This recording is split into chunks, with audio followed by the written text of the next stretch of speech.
Hey everybody, this is Jason Stallings. Welcome to the Artifice Podcast. And this special edition of the podcast, where I do a little bit of a visual component, and this is going to pair with the blog article that I've written. I'm going to talk to you about one of my earliest pieces called Can You See Me, and the influences behind it, the sort of like design psychology that influenced my thinking behind it, and sort of the visual mediums that I used to create that, and then how that developed into basically like genesis of my career, and how I revisited those in a few pieces later. So in 2006, I was in my third year of college. I was taking a class under Professor Joy Flynn called Drawing 3, and we'd done a few abstract pieces.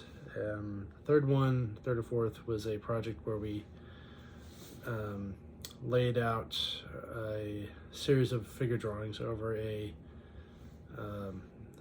very tall piece of high quality paper that we would use pastels on. And in that case, the professor got it, basically wanted us to choose a guiding shape. So I chose a figure 8, or an even one. And that is how I kind of came up with the structural approach to kind of creating an armature for a piece based on like a series of drawings. The next piece, Can You See Me, was one that I made in a very interesting time in my life. I was about 22, and I was in 3 classes at the time, and I think it was like the spring quarter.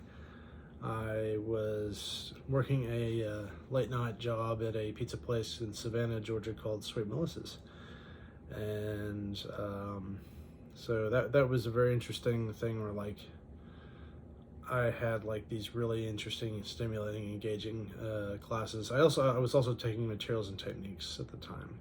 So like the materials and techniques I was learning from Don Rogers' class, specifically the mixed media techniques for CF Payne that I've used, came into relevance around the same time I was doing these abstract drawings. So I was also listening to a lot of music from The Who, a little bit of jazz. I had recently discovered John Coltrane's A Love Supreme. So between The Who and that kind of really technically adventurous jazz music, I was really stimulated by this idea of like all these kind of moving parts and this heavily skilled musicianship that was kind of stimulating my mind. And previous to that, I had taken a class in psychology, I think like the previous winter, maybe? If it wasn't that, it was the previous summer. But anyway, in psychology, we studied Gestalt principles.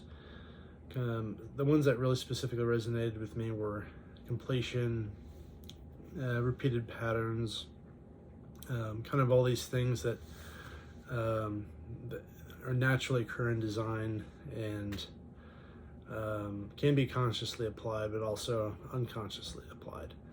So with that in mind, I was really interested in this idea of like creating an image with a collection of like unfinished images, or kind of partially implied images, and but also like doing that in a pattern where you have like repeated pattern, kind of repetition.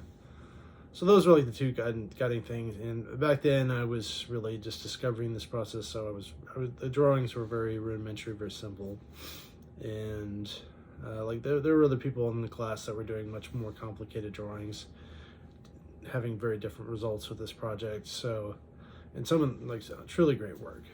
So I think this was a specific class where people either took to or they didn't. And I took to it quite well. And I remember buying a big sheet of paper for this class, and I think I didn't have the budget to, because I bought the incorrect size. So I bought I went to the professor, said, "Hey, I bought this on accident. Is there any way I can work with that? And, even though it's like maybe 10 inches shorter or something like that." And I think I'd spoken to my dad, and I think we'd come up with a solution to maybe have a compromise where I would tear up the pieces of paper, glue them down on a canvas, and she was actually, the professor was very open to this, so that was kind of a cool way to discover that initial approach to having different surfaces on my canvas, not just canvas but paper. And I think at the time I had also incorporated some things like a pumice medium. I think there was even a little bit of a paper towel in there. It's not something I do anymore. But another thing that we were kind of mandated to do was pour coffee in the surface of this piece to get a patina. And that was sort of a eye-opener, but it was a really funny story because I came home from work late one night, and I think it was like a Saturday night, and it was about 3 a.m. I was tired out of my mind, but I just thought, okay, just gotta get this project started. And I brew a very, like, probably the thickest pot of coffee I've ever brewed in my life. Kind of let it sit overnight, and early in the morning, I wake up and I very carefully pour coffee on this canvas, and my roommate Eric wakes up. He screams like, "Jason, what the hell is this?" Our apartment smelled like coffee for a week. I'm pretty sure. But anyway, that ended up looking like a really beautiful thing. And I did use it a few more times, but I've since then kind of like adjusted my approach to like use high flow acrylics, water, maybe a spritzer. Like, there are much more controlled ways of getting that. The only thing that you don't really, I haven't been able to get exactly the same is that like really rich patina, that kind of reddish brown. Like, it's very beautiful, but I mean, you can kind of like get close to it, but something about coffee just has a very specific visual to it. It's kind of tone. So anyway, I had then proceeded to use a just very thick Fabriano drawing pencil. Drew a series of like circles, rectangles, and in the center of the piece is like this very simple iconographic representation of the character Tommy from the Who's rock opera. It's just a nose, 2 circles with like the eyes, and an X there because it represents that the character was blind.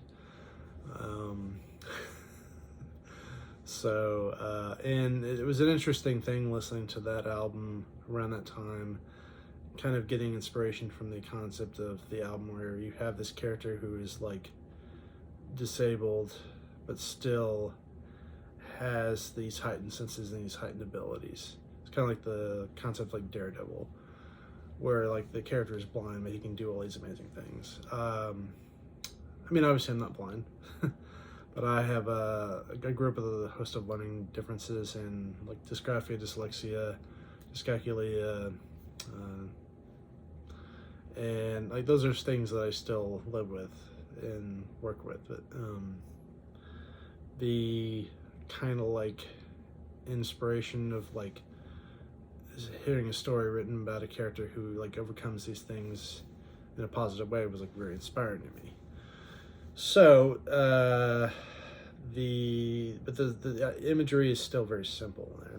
You have like a Union Jack in the rectangles, circles. You have got a guitar, drum cymbal, like maybe a bass drum or something like that. But yeah, like just very simple imagery back then. And I think I even traced my electric guitar, or the outline of it. So yeah, this turned out to be a very fortuitous thing. This painting was purchased. It turned into a really advantageous thing. I've always gone back to it. People really respond positively to the piece. I've done other commissions based on it. In 2008, I did a commission for a family I've done a few commissions for, and in that case I did more of an abstract portrait, because like this original assignment was to create an abstract portrait of somebody or something. So in that case, I was requested by the client to do these abstract portraits with imagery that related to like the client's children. And so I revisited that like 2 more times later, and each time like there was a slight evolution in my approach. But then like later on, I think around 2017, I had another client that wanted to do something similar, and it had been a long time since I'd done something exactly like this. So I had to revisit, like go back and revisit, like, okay, like what about this works? What have I changed since then? And I think the biggest thing that I didn't really remember that I did early on was like I would use sandpaper in certain areas to sort of like, have a reductive like approach to kind of erasure of certain areas of the image that were really, it was an interesting way to get dynamics visually. So on top of that, I was finding like the right color combinations and the right values and the right amount of like positive negative space, and that also came full circle with a commission I did in 2020 for a Lyons and Simmons LLP, a painting called Give Me Shelter. And in that case, but at that point, like I still had to revisit like the process, like okay, how did I do this? But and even then, like that was I had to really think objectively, okay, like what worked here, what didn't, and how do I get this result? Which is a really interesting thing, because like the thought processes of like thinking about like Gestalt is a idea that informs the ideas behind the painting are no longer really the guiding principles, but they just sort of like a lot of things, like a lot of artists, like it's a subconscious influence, and that's like pretty common established knowledge in that realm of design, is you will apply these concepts consciously or unconsciously. So with all that in mind, thank you for watching. If you're interested in commissioning a piece like that, feel free to give me a shout. Check out my blog. I've got a lot more detail about this piece, and if you're on my website, you're probably watching it there. So yeah, it's jasonstallings.com, and talk to you soon.